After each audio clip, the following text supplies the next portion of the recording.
People think the work bit's the hard bit. Oh yeah. It's the family bit, right? Oh yeah, yeah, yeah. And it's that well, you on one of your questions. It's the conflict between the two, and ultimately one's got to win, hasn't it? Really. I mean, my view is you can balance it, but ultimately you've got to take a side, haven't you?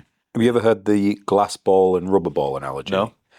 So that we've got an amazing head of people. He's not really a head of people. He's got a PhD in performance psychology. So he's an amazing, amazing guy. And he can just, don't play poker with him. He says in life, there are glass balls and rubber balls. You can drop the rubber ones because they bounce back. You can't drop a glass one. When it comes to the family, graduations, birthdays, important things are glass balls. You can't drop those. Can you miss dinner on a Thursday? Maybe. Yeah, you can. You'll get another one of those. You won't get another glass ball. So I like it with that. Yeah. I think it is. I hate the concept of work-life balance as well, because there's no such thing. No. You're always sacrificing one thing for another, and the bit that's difficult is just living with and recognizing the choices that you do. Yeah, make. you've got. Yeah, exactly. And you know, the thing is, again, you talk about it later, where you know, the kids do change your perspective. I mean, they change lots of things, your bank balance mainly as well, and your stress levels, but they do make you look at the world very, very differently. And you know, for me, I get asked quite a lot. So I'm involved in various groups in Parliament. And, you know, the other day someone said, "Oh, we've got a big meeting in DC. Do you want to come?" Now, I love Trump, Fred say. I love America big time. I would have loved it, but I was just like, I can't. And also, like, we can go to America anytime. You know, wait till the kids are older. Why would I run out the door? What are your terms of engagement at home? What are the rules that you've put in place for yourself to make that work? Do you have a set number of days away and times, and how do you keep yourself? So I mean, the thing, when I was in Downing Street, and so Downing Street, we had the kids. When I was in the Foreign Office, we didn't, so it was much easier. Now we've got the kids. Downing Street was, and you know, I had to leave because something was going to break, and I knew I had to get out. But the understanding with my wife at that time was my job comes first. This won't be forever. I didn't realise it'd be so short. But you know, Claire was the most understanding. Was that literally you sat down and had that conversation? No, I don't think we did. I think I mean, maybe not as formal as that. I think it was more, but you know, there was certainly recognition. Now, when I came back into Downing Street, it was on my terms because the PM said, you know, wanting to come back. And I was like, right, well, something's got to change. So the agreement I sort of had come to in my head, and I told everyone, was mornings I will be later. You know, not just breakfast times, but just sort of, I don't want to be running out the door and not seeing anyone, and then coming, you know, because you never leave, you know, even, I mean, the thing is because I don't live in London, even if I left at 7 now, I'd miss bedtime. If I left at 6, I'd probably be, you know, it's a judgment call because you then arrive literally as they're getting into bed, and you're like, do you want to create pandemonium when you think they're meant to be chilling? It works because in the Lords, we sit later anyway, so I do drop-offs, breakfast, all that sort of jazz. Normally on Fridays, we don't normally sit, so Fridays I'm around a bit more, and, you know, it's a bit more chill. It's nowhere near as much pressure as anything I've done before. You get busy days, but it's easy. It's easy as this. We should probably start by telling people who you are and what you do. I'm Ben Gascoigne. I'm currently in the House of Lords in our Parliament, and for my sins, I've done something wrong in a past life, clearly, because I've spent most of my adult life in politics from about 2005. I was born in East Lancashire, and in about 2005, I think it was. Yeah, it was bonfire night. I moved down to London. I got a job with it. There's an irony there, isn't there? There is, yeah. Hopefully it was a positive omen. I think that's how I took it at the time. And yeah, I moved down in 2005 and been in frontline politics pretty much all that time since. It's something. I mean, my family were not political at all, and for some reason, it's something I've, as far as I can remember, been massively interested in it and just wanted to do something in this world. Do you remember the first thing that did catch your eye and attention? Is there a moment where you're like, that's There's cool? bits, I think. I mean, it's probably one of those where, you know, they sort of say, what's your first memory of life? And you sort of, it's probably through you know, you're reliving memories of other people. there's bits. I mean, I suppose I remember once my dad watching something about politics. It was about an American president, and I think it was a film, and I watched it, and at the time I remember thinking, wow, what an amazing story that was about that person. It was only the tail end of it, but I think that was probably part of the journey, because I think I'd be, I was always a very unusual child insofar as I didn't play football. I still do love playing on the computer. Um, I love history and things like that. I love anything to do with history, and then politics is it was sort of thrown in on top. So for some reason, my mum clearly dropped me on my head as a child or something. I don't know what, but I've always been interested in this sort of world. But I don't know what the journey was. I mean, I originally wanted to be a teacher. That's what I always wanted to do. And then Blair won, and I was fascinated by Blair. It's not good for my career prospect. Was Blair really a Tory though? Anyway, I think he was more centre right than what Labour had, and he probably got badged in that way. I always remember when I studied politics. I always remember the story that we were told, which was the first. I don't know if it'd be the first person, but the first former prime minister he invited in was Margaret Thatcher. He got Yeah. straight in, and I think that says a lot. I mean, it doesn't mean he's a Thatcherite. I think he understood the importance of business. So I think from a Labour perspective, I think he probably he was more conservative in that perspective. But I mean, that was when I first joined the Tory party. I worked for the party chairman, and it was when Blair was standing down, and it was that whole sort of the long farewell. And I remember him giving his farewell speech in Sedgefield in his constituency, saying thank you and goodbye. And all of us were just still shocked, despite everything he'd been through and all the challenges, just how formidable a politician he was. Yeah. And arguably still is. He's still, even the other day, he's still able to control the media. We went out to an event with him and bizarrely Arnold Schwarzenegger in New York Yeah, Climate amazing. Week, which is the weirdest invite I've ever had out of nowhere. And I think we spoke for quite a while about what we were doing business-wise, because his institute are doing quite a lot on natural capital as well, Yeah. which is great. What I loved when he was in Number 10 was the delivery unit. So it was such a step change in that recognition of, look, we need to actually get stuff done here. Yeah. And I think that was the thing that, the latter years difficult, but I think the delivery unit, the mechanisms of change was something that really helped the country. And I think from memory, he either directly or indirectly has said when he won in '97, obviously it was clear they were going to win, but he didn't really, I think, from memory, create the sort of delivery unit until second term. Yeah, completely. And I think he admits that was a sort of, not a failing, but he wished he'd done it sooner. I mean, that's borrowed from the US, right? It was much more of a US style approach to things, and he brought that across. There's a brilliant book from a chap called, I won't say Anthony Barber, who was involved in I think he set up the delivery unit. And it's a great book, certainly from a business perspective. But I think from memory, he uses the analysis of, I think it's about cutlery or something, which is just, in terms of government delivery and how it takes so long, and I think that's where so many frustrations are building up at the minute, where just everything takes so long. But Blair, I mean, he was phenomenal in many ways. He was untouchable. You could, we could have a good day against him in Prime Minister's Question Time, but I think there was only one moment in his first term where the Tories ever went ahead in the polls, and that was because of the petrol crisis. He was because he was a good communicator. I agree. To give some context, could you rattle through quickly how you think about the chapters of your career? So you've got us in 2005, we've come down to London. What are those blocks when you think about it?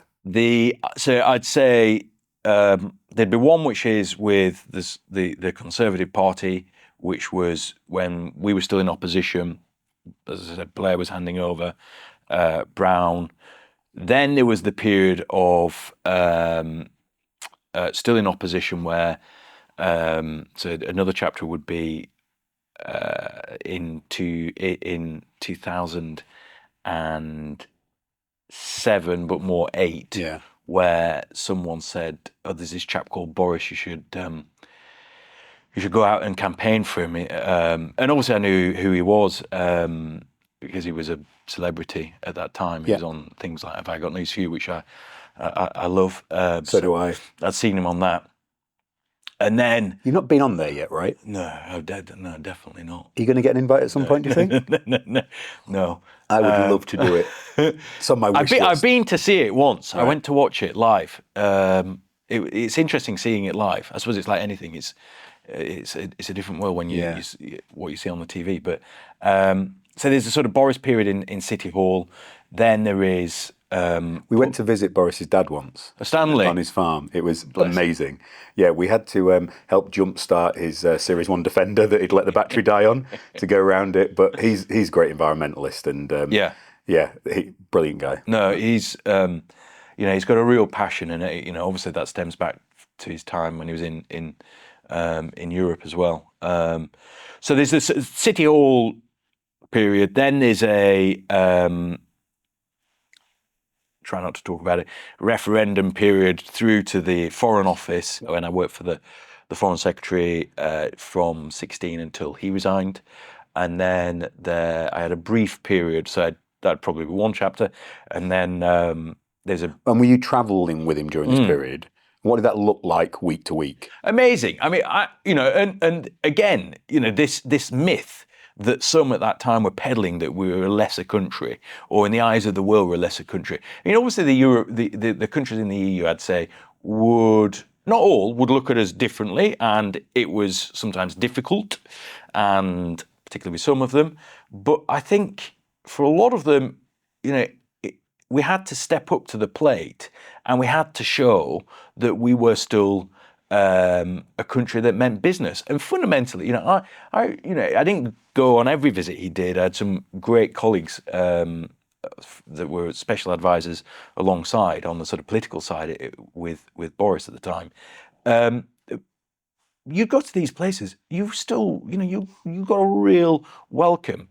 And there's one thing, I mean, just going back to the referendum issue and the sort of post-referendum, part of the problem with being in the EU is we put so much capital into one structure, we totally neglected another part, which was the Commonwealth, which is, I know you can't compare like for like, but fundamentally it's a massive market that we're still not really taken advantage of. And, it's a relationship there to be worked on, as well as, places like America and, in Asia.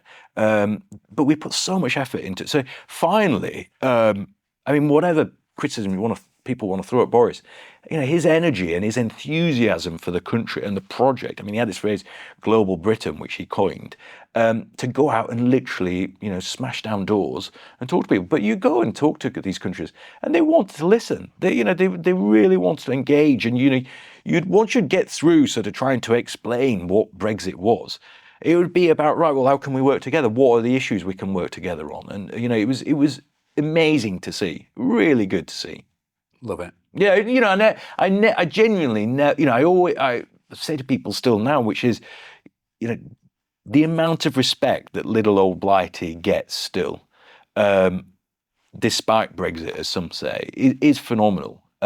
We've just got to go out and fight for it and be proud of it, and try and strike up alliances and relationships with countries that perhaps haven't felt that love for some time. My slight worry at the moment, and we'll come on to this, is that we've made ambition and audacity bad words as opposed to positives. That's why I love the time we get to spend in the US, because it's like, no, more of that, please, more of that. Whereas, so actually our brand as a business plays actually way better in the US than it does the UK. It's like when my book went in June, it sold better in the US than it did the UK, because we've got much more of a tech startup brand, which people like the audacity and the playfulness. Whereas here it's like, quieten down a bit. Yeah.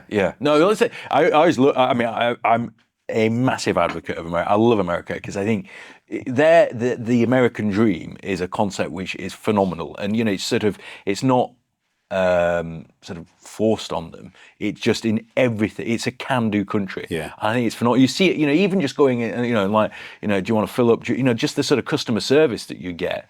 This entire attitude. Years ago, you always used to say to people, like, why is it when people win the lottery, we sort of go for them and say, oh, well, what do or whatever. And fundamentally, good on them. If they've won it, that's fine. If you want to win it, get in it. Whereas in America, they celebrate success. They celebrate businesses doing well, and they want business to do well. Whereas I don't know why we sort of slightly, we lose that a little bit. I don't know. We do. I'm not sure either. So from the Foreign Office, next chapter? Foreign Office, I then there's a brief period where when he resigned, we all left with him, and I went to work for a comms agency for a very brief stint, which I loved. What does that look like so the news happens that's going to be the case? Yeah. You just go home and go, right, well, I've got to figure out plan B for a bit. Well, so classically, I've always, say, my wife, if she was here, she'd say, this is why she's glad that I'm out of politics, really. So, one of the reasons, she, whenever we'd go away, so I think on my honeymoon, I was involved in some campaign, and, I've always tried, you'd spend a lot longer in the toilet, in the bathroom and things like that, looking at, reading emails. And then, what was the other? There's basically every time you can try. When I went to our first year anniversary, wedding anniversary, I'd booked for us to do 2 weeks. This is again, it takes it takes a long time. But we went to America for 2 weeks, our first wedding anniversary, and hotels booked, flights booked, everything, because. So we got married on 4th of July, such is my love of America, and the irony of it being Independence Day. But and I also said, look, we're going to lose this referendum. I obviously didn't want to lose it, but we're going to lose it. There's the subject again. Yeah. We're going to lose this referendum, but I'm going to, I want to get away. I don't want to be here to see it. I don't, I want to, and also just sleep. And so we went on. The results came through. Lo and behold, we won. And then David Cameron resigns, and obviously Boris then puts his hat in the running. And this, I'm a kid that's, this isn't my background. I've worked all my life up to that point to even be seen in Downing Street, to have a picture on their door of Downing Street, to now possibly be a part of something to get someone in there. And again, the challenge of work and life.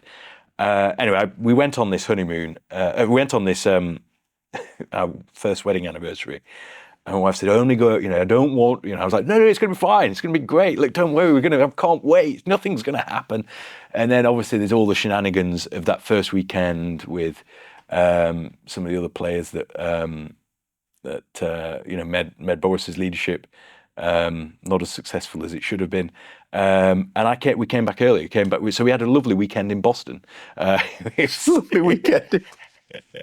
Is that how she tells the story? Yes, yes. I think it's erased from my memory, but yeah, it was a nice weekend in Boston. I wrote a piece a few months ago that people misunderstand this all the time. They're like, "Oh, Rich, it must take a lot of sacrifices to run OC and to have a business like you've got." I'm like, it does. They're not mine. They're my wife's sacrifices and my kids. Yeah. And there are always sacrifices made. It's just not necessarily the person you see who's making them. Yeah. So thank you, sweetie. Appreciate it. Okay, so and then you find out you're going into Downing Street. Yeah. Well, then so I then joined this comms agency, and at that time, this is when the crunch was coming down as to what Brexit meant, what actually, the vote, everyone says, oh, we left in 2016, we didn't. We were still in the EU, we're on the process of leaving, but we hadn't left. And so there was all the shenanigans going on in Parliament, the meaningful votes, all these things, where, you can look at it either way, which is, it was politics at its worst, and the structure was being tested to the 9th degree, or you could equally say, well, that is just politics, and, it was there. We were trying to, the government was trying to ascertain what it actually meant and take effect of what that vote meant. Yeah, there was no systems and processes for that. No. It was dealing with something that was... No, not at all. If you remember, there were some votes, trying to make sense of it. There were attempts to try and make sense of it, and every vote kept failing. Yeah. George was heavily involved in trying to, come up with a system of what it would look like. And the Tory party, and for various reasons, and to be fair, it wasn't just Brexit, but it all came to a head around Brexit and trying to hold some authority left within government. And If you apply that same set of principles to any business, so you lose your chief exec essentially with Cameron stepping aside. But at the same time, you've just decided you have a brand new strategy on something completely different, whilst putting a new leadership team in. What business can cope with that? Exactly. It wouldn't. And I think there's also the Tory party itself had been in power for a period of time, and it was a controversial issue within the Tory family. It wasn't a clear cut. Yeah. You could say the Tory party now is fundamentally Brexiteer to discuss, but equally at that time it wasn't. There were divisions within the Tory party. Yeah. Never mind the government. Never mind Which the cabinet. means some of the best talent you've got, you can't really integrate or use because they don't want to work in that system or play in that way. So you don't just lose your leadership; you also lose some really great people who aren't aligned with the vision. Yeah, that's true. I mean, that's true. Yeah, that's true. And equally, you could say, well, the people have decided, and everyone has to adjust to that. And you can take a position which is, well, we want to stay back in, or whatever it may be, which other parties, or second referendums, which other parties were looking at, or you can own the decision and get it. And I think, you then had for Mrs. May, for Theresa May, she had that attempt at a general election to try and give clarity, which totally backfired.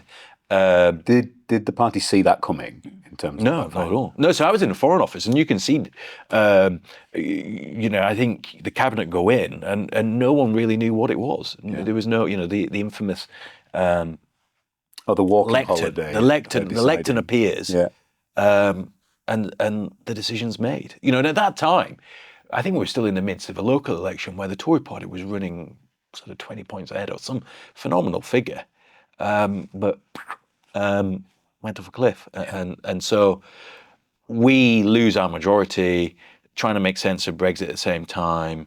And, I'm working for a company trying to explain what is going on, but at the same time, quite clearly, there's also this, there is a question mark as how long it's going to go on. Yeah. And the Tory party gradually loses its support for Theresa May and her premiership. She pulls out, and then it's the race starts again, and that's so just before. So the sort of final chapter, or the hopefully not the final chapter, but the final chapter at that time is he, at some stage before Theresa resigns, when it becomes clearer that there was an inevitability. From the outside, there felt like there was an inevitability. And I think the PM, Prime Minister May, she'd internally within the Tory party, she was under immense pressure, and there was all these discussions about Graham Brady, the guy who basically ran the Tory party, the backbench MPs, about this is not going to last forever, and she made it clear she wouldn't fight another election. So it was gradually building up. There was going to be a point. So about a week before, I said, look, I've got to get back in, I'm afraid. This thing's heating up again. So sadly, I had to leave that company. But then I think... But they knew that, right? They knew it. Yeah, totally. And I loved every minute. It wasn't my natural environment, but I loved every minute. They were brilliant, absolutely phenomenal. And then I think it was my first day. I was with Boris. We were out some event. And we were abroad, I think, from memory. And she resigned. The lectern is wheeled out, and she announced that she's off, and the race is on. And so there's and that's sort of the summer of 2019. He becomes party leader, Downing Street, and thereafter. What did you feel like the first time you walked in working there? I mean, it is the most, well, it's a TARDIS for a start. So you don't, what you see on the front, it's a very different building. But I mean, for me, I don't want to labour but never in my wildest dreams did I ever think I would be in there. And I think the sheer awesomeness, and I mean that not just in a sort of, like kid in a sweet shop. I mean that as well, but that is, just to walk through that door is the most impressive thing ever. And I can say that as someone who, still, even when Boris left, I went in under a successive PM. It still hits you at how, not just because it was my part in, it was my guy, but that is the heart of good. That is everything. That is where Churchill fought off the evils of the past. It's where we fought for freedom, economic freedom. We fought for so much in that building. Prime ministers, good and not so good, have walked through that door where every decision is made. And so from a democratic point of view, for me, it was amazing. And all of a sudden, it's very serious. You can't, like I say, yes, you go in and you're like, wow, but then it's the wow becomes wow. This is, the system is in charge, and you're in there, and you're suddenly in the cabinet room. You're like, wow. The charisma that's required to win an election and to change people's minds and to influence things, do you think you can teach that, or do you think people like Boris have that naturally and then they ramp it up? Yeah, I think it's charisma. I also think it's energy, and I think part of this is there's social media. There's this whole sort of 24-hour news, and you sort of, there's an expectation that, I was saying this to someone recently, that careers can crash and fall. Political careers can crash and fall if you don't know what's happening. You were doing an interview and you asked, what did you make of the episode of EastEnders last night? If you don't know that, or I mean, price of bread and milk and all these sorts of things. I think there's some fundamental point there, which is, I think you obviously, we've got to also respect these are very busy people. Yeah. So, yes, some will do their own shopping and will know it. But even if you do your own shopping, do you always know exactly to a penny the price of something? But I think there is something about understanding the cost of living. But, if you aren't the best media performer, the impact that will have on your career is quite substantial. And I think it does. You have to always be performing. You have to always be on guard. You have to always.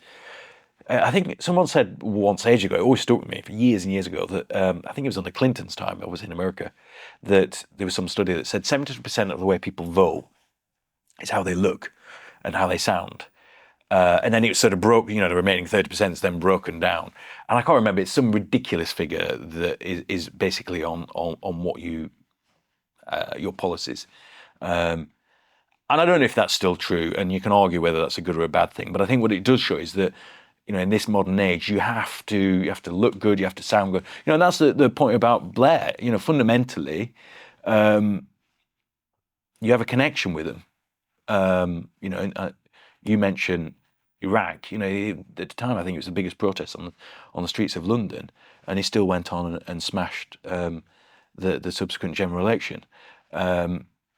Again, discuss whether that's right or wrong, but so much is. But I don't think you can teach it. I think part of that is whether it's with some people, and I've been asked, was Theresa May the right prime minister? Was Boris the right prime minister? All these sorts of you get what you're given at that time. But a lot of it is by events. A lot of it is by the media. A lot of it is by how you handle issues and communicate. I think it is a big thing. I don't think you can teach leadership. I think you have an innate want, desire, energy, and natural. And I think other people decide if you're a leader or not. Yeah. I think you can practice your skills, you can speak more, you can learn, you can put management skills in place.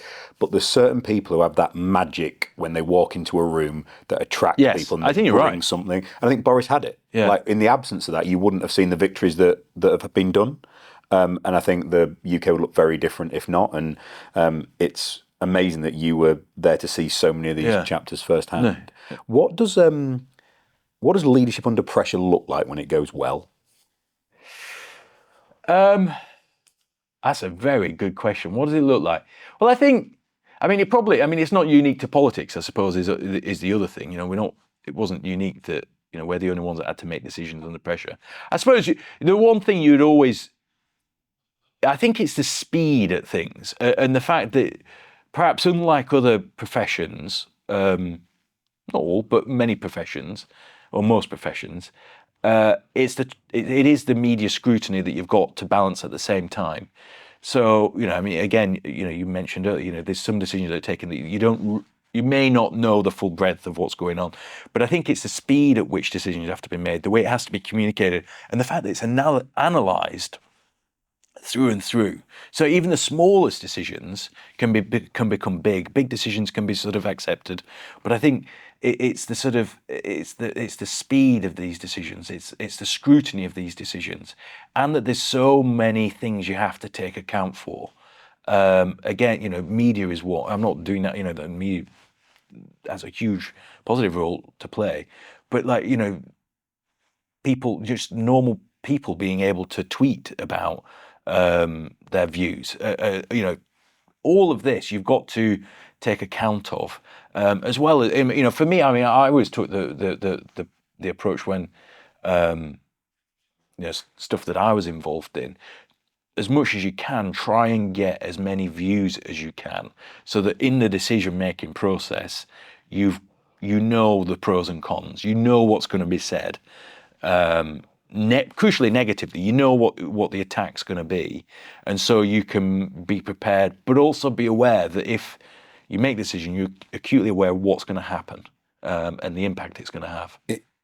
So you're very optimistic and positive in your outlook on things. Like, Yeah. you see things as an opportunity. Yeah. So did you have a set of go-to people who you knew would be the critics, the challengers, the ones that would find the problem in stuff, to balance that? Yeah, I mean, look, my job was much more political, in terms of, my job was to try and make sure that the PM and the government's overall agenda was, I was part of the team making sure that sort of political comms was there.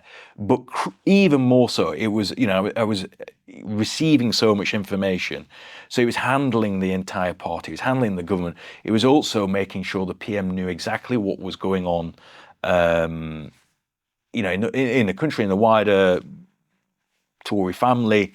So I'd be, more often than not, I'd be making sure the negative or the concerns were expressed rather than the positive. I think there were plenty of other people who'd be making the positive case for stuff, but I always felt it was more incumbent on me to make sure that the blowback would be expressed before decisions were made.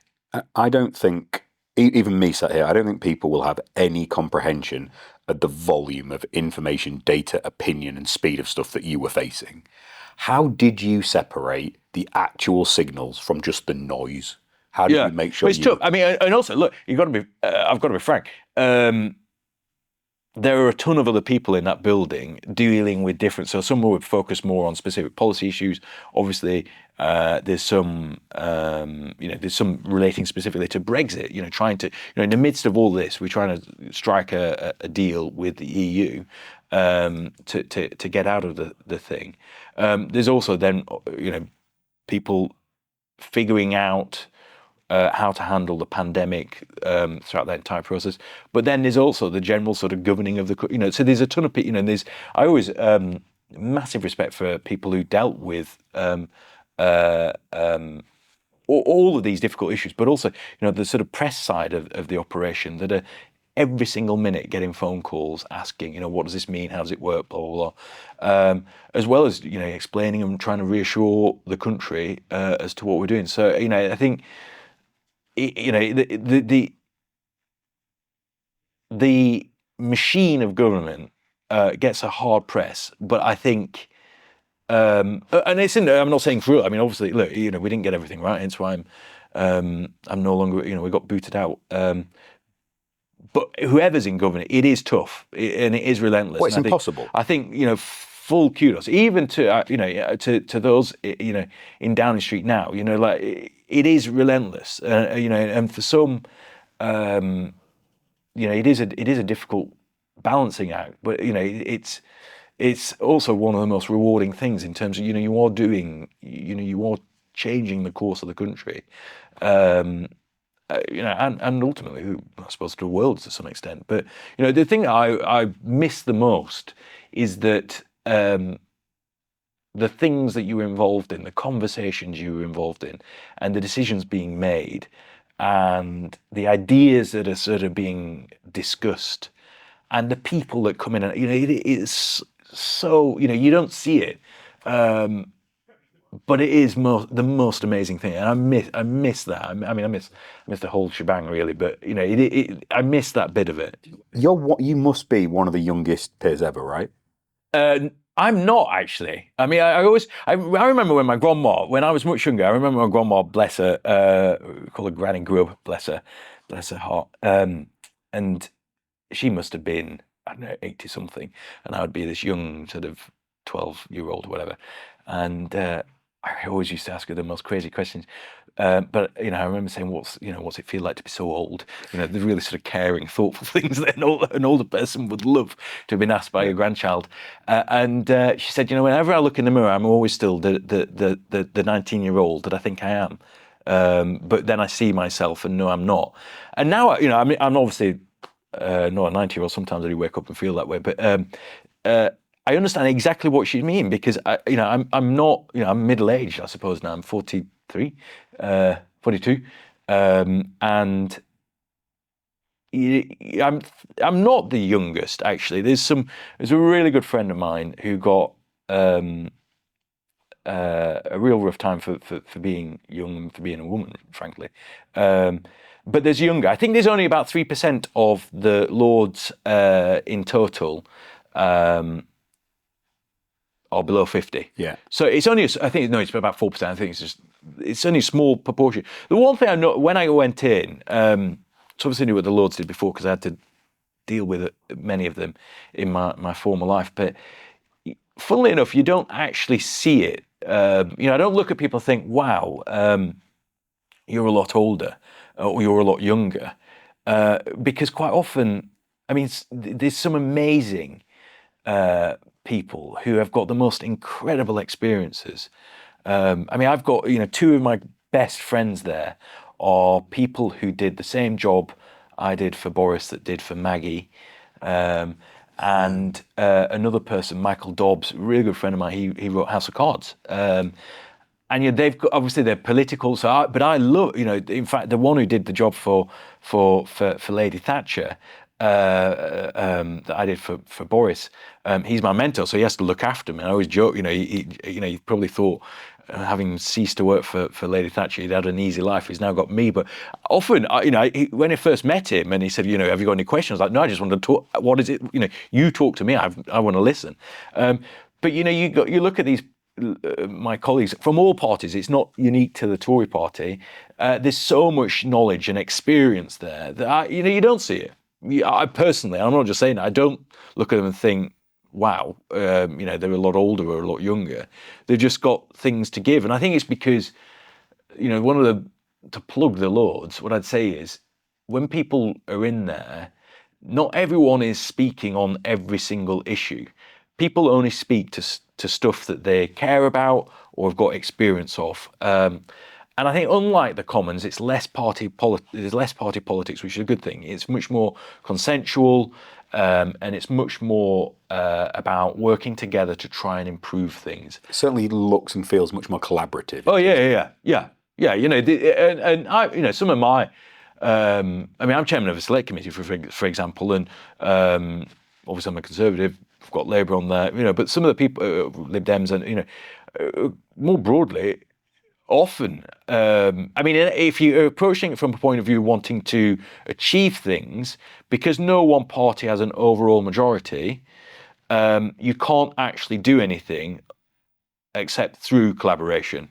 And even just within the Tory party, I mean, there's factions within us, so there's no guarantee you've got full support. Certainly no guarantee you get full support and unanimity within the Tory party, but you have to work together. So I think it is a unique institution. It gets a bad press, but I think it's a great institution. It does a lot of good. You talked about people speaking on the things that they're particularly passionate and knowledgeable on. We spoke a lot about the planning bill. Yeah. Tell us your sort of observations and your thinking about that one at the moment. Yeah, so it's currently in its final stages with us at the minute. It's done Commons. We've not yet touched in the Lords at that now. The part three, the part three, which I think is the most controversial. The most controversial. I think everyone, those that are not that fussed about the bill would say it is obviously the most, it's the one that sparked the most interest, and so we're not there on that. We've had a first sort of tackling of the issue. We're now in something called a report. So we've done committee stage where the Lords talk about specific issues and try and get amendments out of government. We're now at report stage where it's the final stage before, and so there's a lot more voting on it. So people have to really focus in on specific improvements that you want to make or changes you want to make. And that includes the government. The government are making changes to the bill. They will argue in response to questions that have been asked. Out in the country and in politics more generally, there is this sort of NIMBY versus YIMBY debate. And I'm not a fan of that at all, because I think it doesn't do justice to either side of the argument, and it sort of forces people into a box. And I don't think personally you need to do that. And I think the government would say they want win-win, this bill to be win-win, and I do too. So that, my approach is very much improve the bill to make it win-win. How do you build homes but put in more nature at the same time? So that's all the stuff that I've been involved in. Well, so one of your speeches was around how that part 3 has gone too far beyond what should have solved the problem around nutrient neutrality, and has somehow wrapped its round around BNG, which is so early a setup. Like, we're like 18 months into that even being a thing. Yeah. And we're seeing that be really positive, delivering some improvements. We're seeing a sector, we've had some of the biggest house builders on the podcast. We've had David Hill, who came up with the concept of BNG, on the podcast.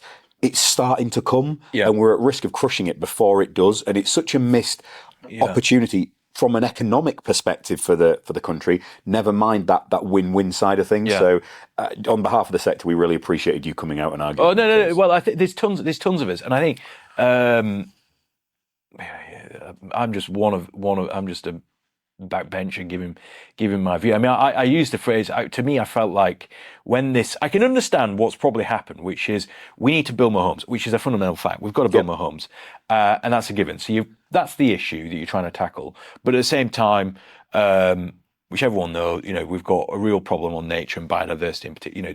We've got to do better on that. It's backwards, and there's a real problem, and that is creating many issues, and fundamentally we need more nature just for future of life on Earth, but also happiness. But anyway, so how do you do the two together? And I can see, and I use the phrase that I said, it's like asking ChatGPT, how do you build homes and build more nature? And you can see how we've sort of got to this concept, which is you create sites where you build the homes, and then when you build the homes, you can put more money into something else. You can replace what to create more nature. You can create it somewhere else. You can shift it somewhere else. You can, build and it's put somewhere else. And I can see but it seems so, I don't know. I just feel like on this, it could be, we've got to think outside the box. And, fundamentally, you're right on BNG. It's teething. It has got teething problems, but it is a new thing, and I think it's obviously being looked at the minute, and that's fine. But I sort of feel like it's not just BNG. I think more generally, we've got to look at doing more better and putting in, building homes, but putting more nature in. And when people come and see, I bring some people in for coffees, and I use the analysis, even if they're not there to see it. If you look out where Parliament is, and obviously Parliament's a stunning building, but you look out. And you look at anywhere in London, really, frankly, and you see a lot of concrete or glass or whatever it may be, and you might be lucky to get a few trees. And we've got wonderful things like the Royal Parks, all that jazz. But you look at some of the other cities around the world, and they put in much more nature in. They put in much more. And I think if we are now talking about building, 1.5 million homes, you've got to put more nature in. And I think it's how do you do it from the very beginning? Trying to And that's what I'm trying to work on, which is you create more communities, you create these new towns or whatever it may be, but you do so at the same time when you put in more nature. And it doesn't need to be royal parks. It can be the most simple things. It can be street trees. It can be, even hanging baskets, or if people have got balconies, making sure that buildings aren't just these giant concrete monoliths. Just being more inventive is what I'm all about. My biggest worry about part three is it seems to be a push that what we actually want to do is levy a developer to move more money into natural England to get the developer to pay for a bigger civil service than actually NGO, then actually deliver the environmental side of it. And my view is, having worked a lot of time in the Environment Agency, if you give more money to a bureaucracy, you get more bureaucracy, not more nature. And I think increasingly, as we've seen it go through, the amount of flexibility Natural England are going to have to pay for other things with that money, it just looks like a way of taxing nature to fund Natural England. No, I get it, and that comes up quite a lot. I mean, I said recently, I was really trying to, it's very boring, but amend the bill to basically box in that money that they get, the levy. I mean, there's another related issue, which a great lady who probably follows it, Alexa Culver, she's amazing. She'd clocked it as an issue, which is that there's also bits in the bill which means that money may not always fall into the hands of natural. It could go elsewhere. Yeah. And so I was really keen on trying to make clear that the money that is raised goes towards nature, but. I think we'll have to see where we get to on this. It's going through the motions at the minute. There's a good group of people coming up with some really sensible ideas. And I think, like I say, I think most people, if you listen to when it was first introduced into laws, most people, which I think is a good thing, most people were not saying, this is a horrendous bill, the bill needs to be killed. People were saying, look, we get it. We've got to build homes and we've got to put in more nature. So how do we improve the bill? And that's certainly where I think that's where we've got to be. I think the people who are working on this day to day don't think those two things are fundamentally against one another. It's possible to do both. What we can't do is use a single blunt instrument to do it. We always want simplicity in a world that doesn't offer it anymore. It's complicated, and we have to learn. My job literally is living with contradictions and compromises every day. Yeah. And if you can't live with that, you can't live in a modern world, really. No, totally. And I think, again, going back to this sort of NIMBY-YIMBY argument, we have this sort of, this view which is that it's nature that's always blocking stuff. It's that's always the cause of the problem. That some will see some of the house builders being, I don't know, something that's not something we want in the world. The reality is, actually, some of the developments I've seen more of late, actually, maybe partly through BNG, maybe, but not just because of that, because they see the sense in putting in more nature, more biodiversity. The customer's willing to pay for it. And people, you can go around the houses and talk about ad nauseum how important nature is. But people do want it, and especially, and I think there's one side that I've talked about before, where if you're looking through the biodiversity lens, there's a site that's been built. There's more biodiversity in after there's been thousands of homes built. And that's the sort of stuff we should be thinking at and celebrate. So I don't buy it has to be, one side to win, the other side has to lose. And yes, there's issues on, and I know good friend George Eustace has been on this. He talked about, I think there is some stuff to be done on not everyone agrees with this, but on habitats and the sort of the frameworks that look at our nature and species in this country. Let's have that debate. But again, you don't need to sort of go in sledgehammer and say, well, this is all mess. Let's totally change it. I think you can do sensible things. Totally agree. We've spoken about the sort of realities of the various chapters of your life. Throughout the way, so far, lots more to come. It's that Everest moment, though, isn't it? You've had such a high up there. It's really interesting perspective. Yeah, it is. I mean, it's look, I'm massively privileged, and I'm lucky, very, very lucky. What does that mean? What does lucky mean? Because, I mean, it was never planned. It was never plotted. And I think, sometimes I get asked, you've been there. How do I get there? I'd love to be there. I never honestly, genuinely, and again, I don't want to labour the point. My family, I grew up in a terraced house. We were working class. When I grew up in East Lancs, I wasn't born in the Tory party. My family weren't. I wasn't born into a family with money. Not that means you were naturally either a Tory or you're in. But there was no sort of social structure that meant. I didn't come to London for the first time until I was a late teenager, I think. Yeah, me. And so this world that I got into, it was pure luck. Yes, I think if when I was studying politics, if someone would have said, just tick the box and you will get to Downing Street, of course I would have ticked the box. But they were, and also I think, like I said, you're talking about interrupting my first wedding anniversary. There was a failed attempt to get there, and I thought, well, that's it. The foreign office for me was phenomenal. City Hall was phenomenal. Every journey I've done has been phenomenal. But I think for me, Downing Street. I mean, the best job. Yes, Downing Street was amazing in so many ways. But for me, the Foreign Office. I mean, the Foreign Office was the hardest and the most exhausting. Because the travel? Because of the travel, because of the, probably the international times, but because also there was just a lot to be done. And, you're not, there's so many areas that are covered, but, it was also the most rewarding, genuinely, it was the most rewarding because I thought you do get to see the world. You get to see, and you got also equally, there's a lot of bad things happening in the world. I'm not sort of glossing over all that. There's a lot of bad stuff. And again, Britain's voice mattered, it really did, and genuinely, like I say, even within, even despite Brexit, the voice of Britain did matter. One of my people, I always got asked a lot, what would you tell your younger self? And my answer is nothing, because then, if I tell my younger self, oh, it actually turns out pretty good, I might take my foot off the gas and not push on. So the inverse of that, I was going to ask you. Now you've seen how it works, how the machinery works. Are there things you wish you didn't know now? Are there the realities of things that you wish, I'd rather not know that? I don't think so. I think if I was in that shoes, what would I say to I'd probably say, take every opportunity, or enjoy life. Take it, don't hold back, because I think. I mean, it's down to an individual, I suppose. But there have been moments where you sort of, you look back and you think, if hindsight, if only I'd have done that, if only I'd have.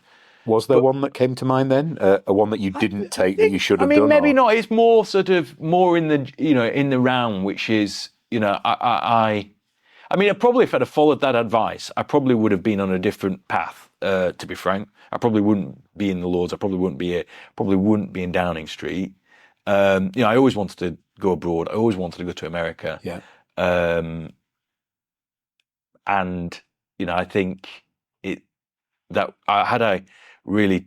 What does Claire think about that idea?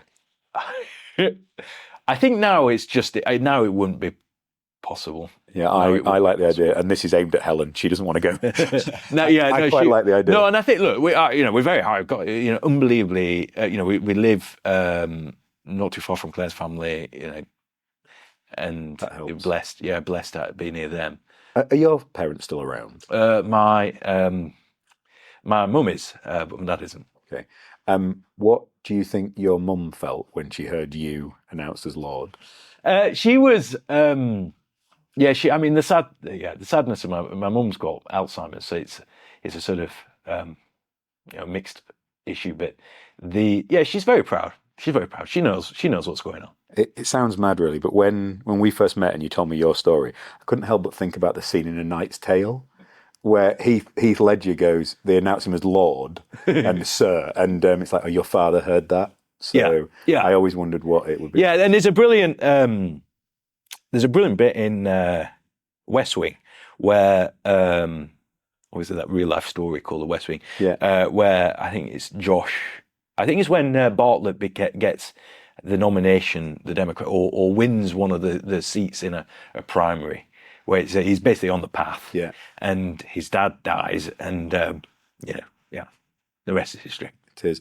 My favourite West Wing story is where I love this thing. And Adam, the board member I mentioned to you, is out in Israel at the moment. Yeah. He adores the West Wing. He can do it word for word, pretty much. It's the bit where Leo says to Josh, "There's a guy who falls down a well, Yeah. His mate walks up to him and jumps I've been in the there. hole. Yeah, yeah. I've been there. I know. No, it's an amazing story. I know Yeah, the way it's so true. It's so true because I think life does throw stuff in your direction. And I think when you see people that obviously no two scenarios are exactly the same, but I do think when I look back on my life, I do think through the virtue of having two amazing children, but also a job that was tough at times. But also someone who's fundamentally, unbelievably, lucky, happy, whichever way you want to describe it. I do feel like, when you see people who are going through a rough patch, it's your responsibility to make sure they're okay. So I do think, you should be. I can't remember which one. Yeah, and show them the way out. Yeah. The luck thing. I understand that you believe that fundamentally. I just worry sometimes because we are conditioned to use the word luck as well, and you are incredibly humble about what you've achieved.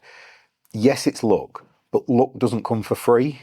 Luck comes with every sacrifice you talked about, both yours and Claire's and everything else. Yeah, that's true. And so much hard work and so many things that, like how many early mornings, late nights, forgotten things, and just the keep working, the relentlessness.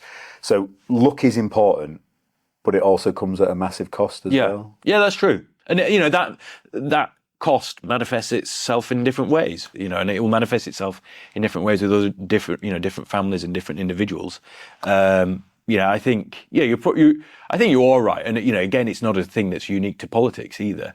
And it's certainly also if you look at the issues on sort of the pressure on from a mental health point of view, but also pressure on your family, they are also the ones that receive it. They're the ones. I remember when my wife had my first daughter,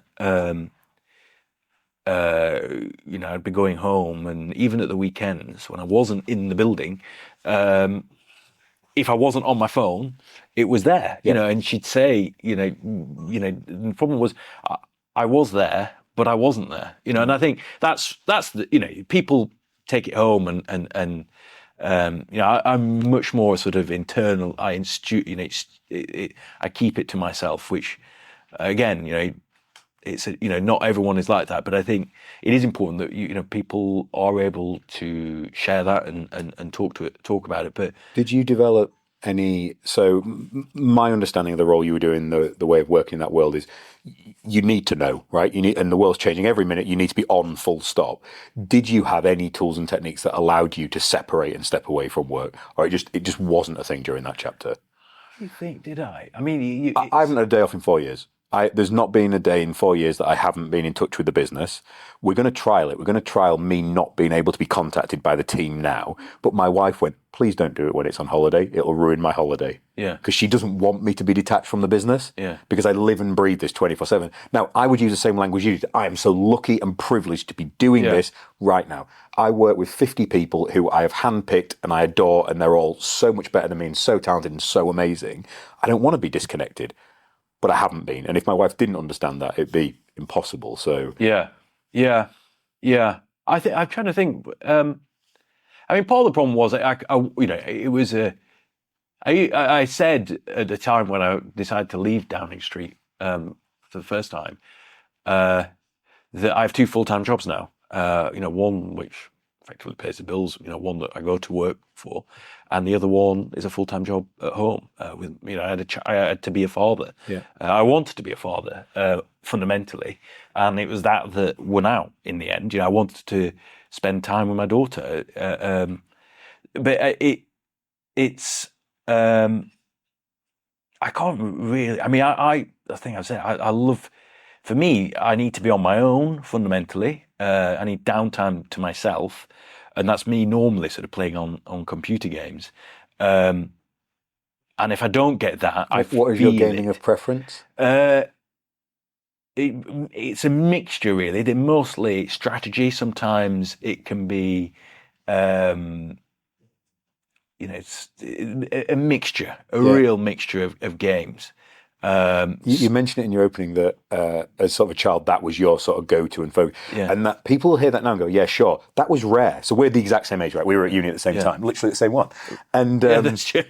and not that we knew each other then, but it was rare. Like our generation was the first that literally that was a thing. Like I spent most of my childhood messing around on Championship Manager. Oh, really? Yeah, I was a brilliant game. I was talking about this to someone the other day. The only time I've ever played Championship Manager was a really good friend of mine's. I'm not into football, so I had literally no idea. I didn't know who any of these players were. And I went on once and I said, this is how you should do the squad and blah, blah, blah. And I won. And he's like, how does this work? I've never, but I've never got it. But I get it because, that is immersive. And that's a good thing. World. So I see, like, when I meet a person at interview, I see a list of columns of their attributes and numbers. Yeah. That's unlike American sport, massive fan of American football. It's all stats, it's all data.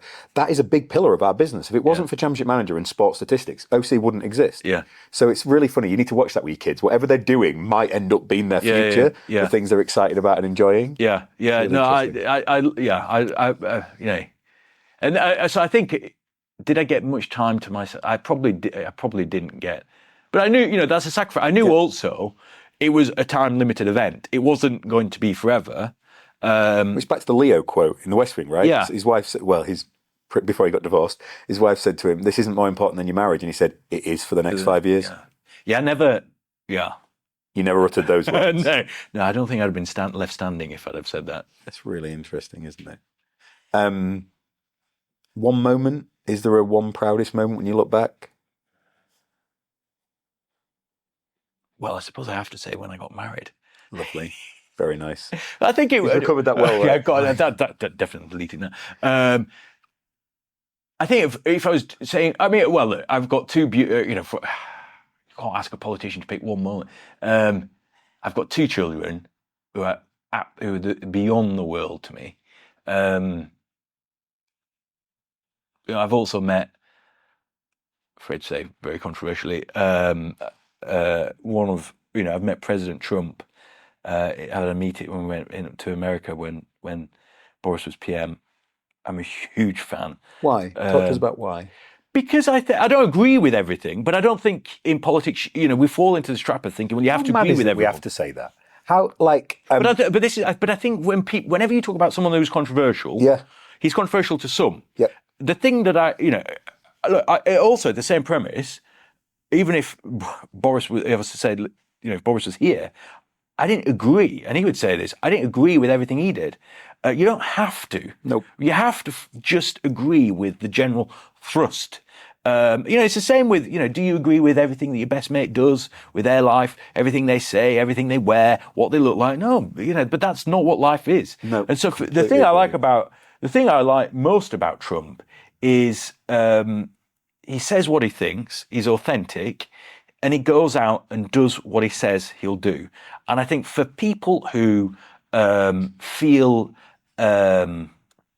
left behind, people who want things to happen, I think the authenticity is what strikes me most. And I think that's what I like. I like someone who goes in, says it, and will do it.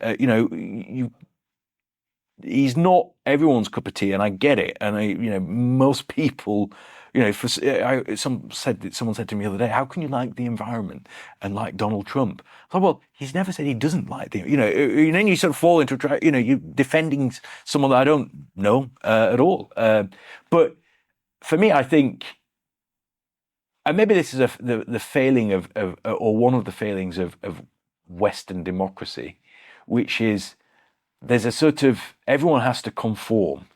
Without going into this wider sort of political debate, there's lots of issues here. And I think, there is something to be said for people who say what they think and get on and do it.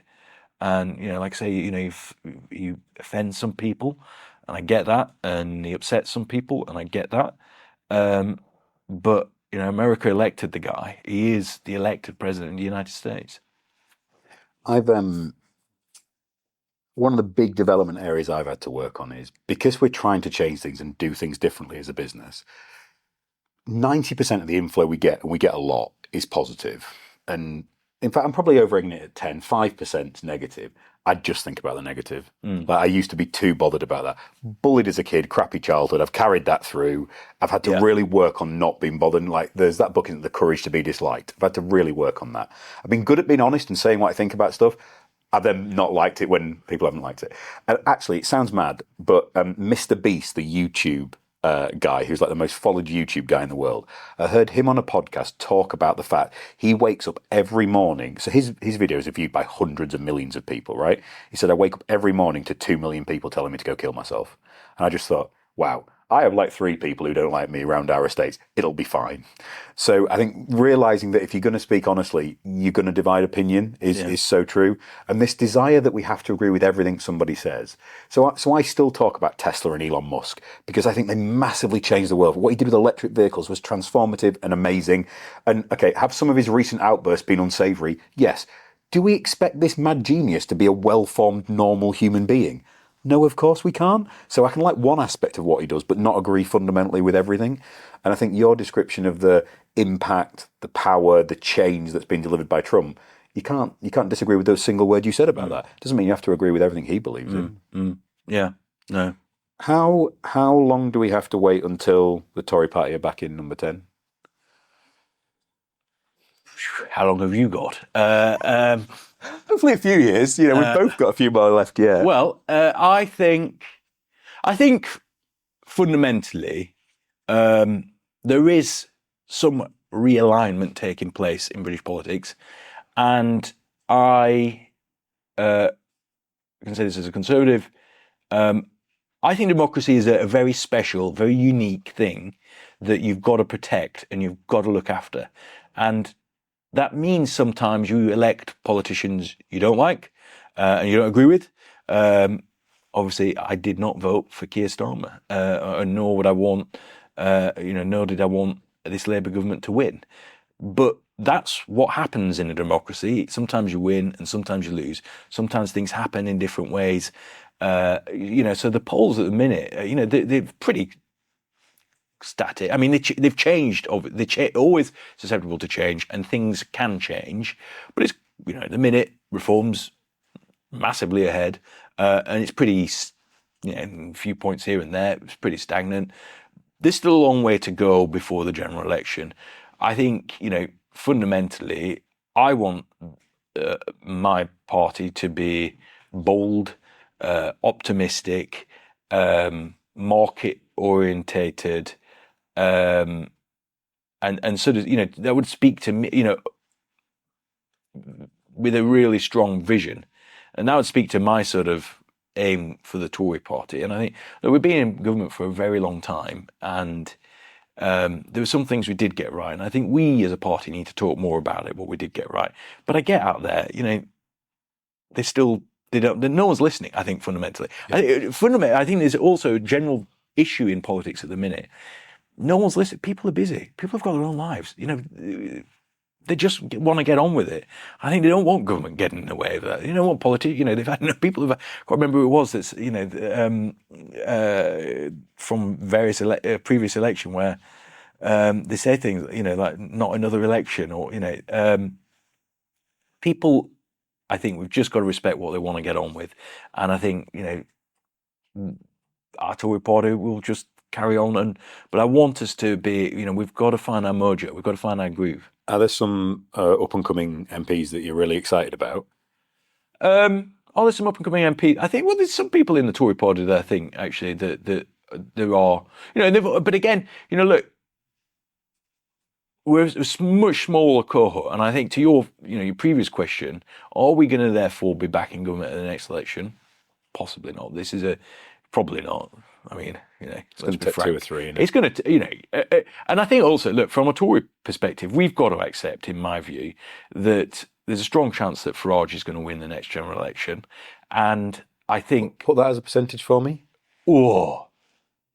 No, because I'll sound, when it's wrong, I'll sound utterly useless. It's no more than, it's more like 10%. He's not going to, is he? I think he could. Yeah, I think he could. I think he could win. I think we might get a divided. I think we might. Yeah, but again, this is my point about like the realignment. I think the numbers are slightly. Like who'd have thought 5 years ago? Where would that take us? Who'd have thought even 2 years ago, or even 18 months ago? Look, Labour won that stonking victory. They were miles ahead in the polls, who'd have thought this was possible? But it is. And I think it goes back to the point of people do feel a bit like, well, left behind, that sense of injustice. It's your point about authenticity. So yes, it feels to me that Starmer was so desperate to not offend anyone, he's disappointed everybody. They weren't. How on earth you go with that majority and do nothing? That was a time when you come. He didn't have a plan. Look at Blair. When Blair came in, holding his guitar in his jeans, he was like, right, here's my plan, because I knew I was going to win, I was going to deliver. 6 months, a year out, everyone knew Labour were going to win that. So have a plan and start behaving like you're going to get there. And I just think they've wasted the first year. It's just no, totally. I completely agree. And I think, I think even if you don't agree, even if you don't agree with everything David Cameron did, let's use David Cameron as an example, even if you don't agree with everything Tony Blair did, there was, to go back to that Clinton statistic, there was something about having someone that you felt like was on your side. Yeah.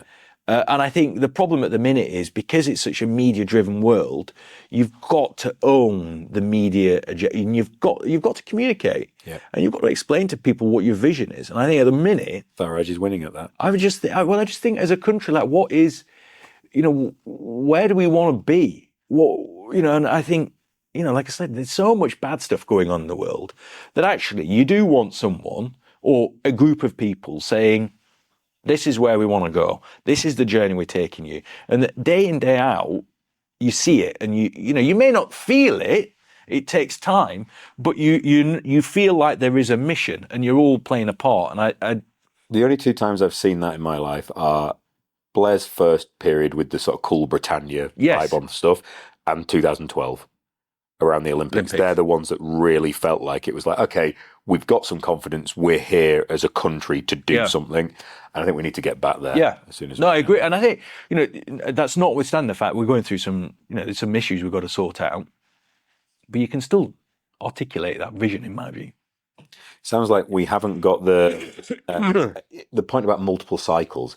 I view it like a talent program or a team sport. I think it's going to take a few cycles to build the talent base, because you don't win an election with one person out front. Yes, you need a leader, but you also need to have a talented group there to provide it.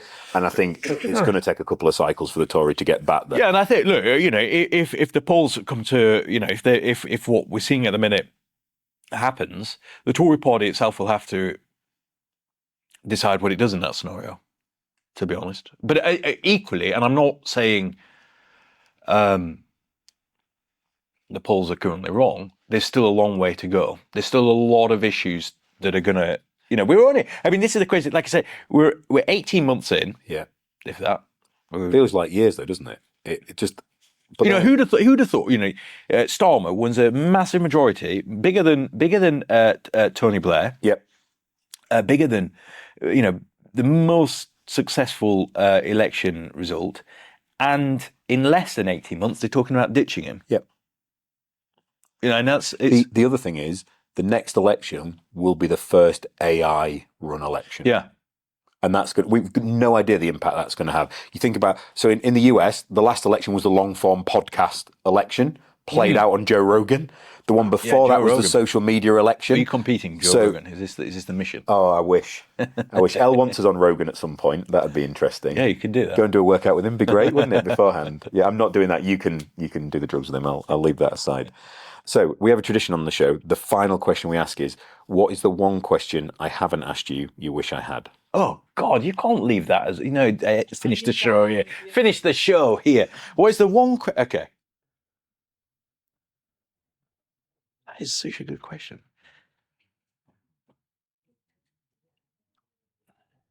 I don't know. What do people say to that? This is when they usually cry. So they usually go, why'd you do it? Was it worth it? For you, the one I thought you would ask is, what next? What's the next big thing I want to do? Because I love now, you will have colleagues sat on the benches with you that are in their 80s and 90s. You could have 4 or 5 more careers if you wanted, easily. So I thought you might be pondering the what next, or maybe how long you'll enjoy this chapter before. Because you've been an adrenaline junkie in a professional sense for years. But that's why I miss it. Fundamentally, that's why I also miss it, to some extent. I miss the I mean, equally, I love what I'm doing. I mean, the contrast between being literally behind closed doors and doing everything to stay behind closed doors, and in the confines of a, even in the confines of a room, never mind a building, having those sorts of discussions to, I mean, the one thing, I was also in the government under Rishi, so I joined the government, and I was it was a government whip, and in the Lodge that means you are accountable, and you have to answer questions at the dispatch box. So you get literally torn to shreds by people who do know what they're talking about. So whereas I'd be, if you were the politician, and I'd be saying, right, Rich, do say that. Now they'll probably say this, but don't react to it. So you say this, and these are the issues. This is the line to take. If you really push, or whatever it may be. But then I'd be like, there you go. And then afterwards you'd have to put the best gloss on it. Like, oh, it's really good, The worst one of those is when Joe Biden was coming off and his wife's like, you were great. And it was like, oh, Christ, it really wasn't. So, it is different. It is very different now. Because you have to speak, you have to, I'm chairman of like I said, chairman of the Slate Committee. Hang on, this didn't answer the question, does it? You ever met Guy Hands? The sort of financier guy? No. So I just finished reading his book. It's called Deal Makers. It's great. He divides opinion, real cutthroat sort of venture capitalist. And he said what he realised later in life was that he was a massive addict. The only thing was his vices were work and socialising and the adrenaline of that. So it meant his addictions were socially acceptable. Yeah. Other people's aren't. And, you were 1,000 miles an hour, 24/7. You're now in a different chapter of life. You seem so like calm and nice and well adjusted. I imagine most people who go from that amount of adrenaline are just throwing themselves out of planes. You've got to remember, I've been out of it for a long time now. So, you've calmed down. Yeah, I've been through the grieving process. How long did that take? I mean, arguably, I'd probably still be on it. Oh. I mean, to some extent. There's some who... There's some who are still very bitter, I'd say. Yeah. But there's also some that have... Doesn't strike me you've ever carried bitterness, really. No, I'm much more... I mean, I do... I get... I'm much more...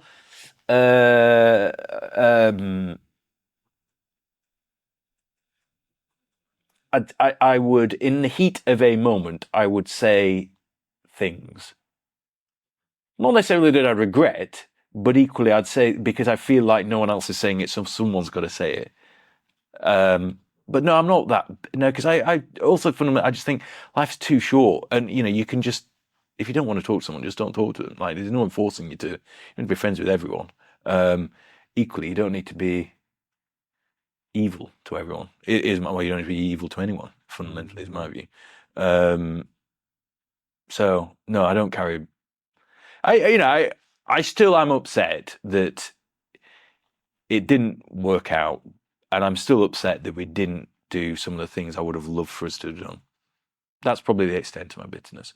But to your point, I mean, I wouldn't class it as an Everest, really. But I did it. There's so many, to a younger me, I genuinely never thought this would happen. And I think I've probably now reached a stage where there's been so many prime ministers since that actually there's a new wave of people that are coming in and coming out. I mean, I must admit, some of the failings of Downing Street of late, I think I would say, I do have sympathy because I do just feel like, I probably would argue I would have done things differently, or maybe those voices are being expressed, you just don't hear it. But equally, I do just think, having been in there, you've got to be sympathetic to when things go wrong. I mean, sometimes it's self-induced and you think, that's a mess. But like, there's a lot of people behind closed doors that are probably really, that everyone gets tainted with the same sort of issue and brush or whatever it may be, but not everyone is involved. Not everyone is directly. Not everyone.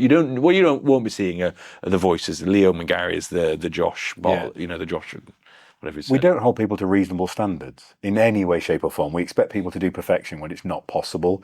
I heard a quote the other day that I just adore. Everything makes sense with enough context. Yes. So however a decision is made, whatever something, if you really understand somebody and where they're coming from, it's like, oh, that makes sense. And until it makes sense, probably keep asking some more questions because you just don't understand. Yeah. Ben, thank you Not for at you all. found the time. It's been an absolute pleasure. Thank you for coming in. No, it's been great to meet you, and thank you for your time. It's been good.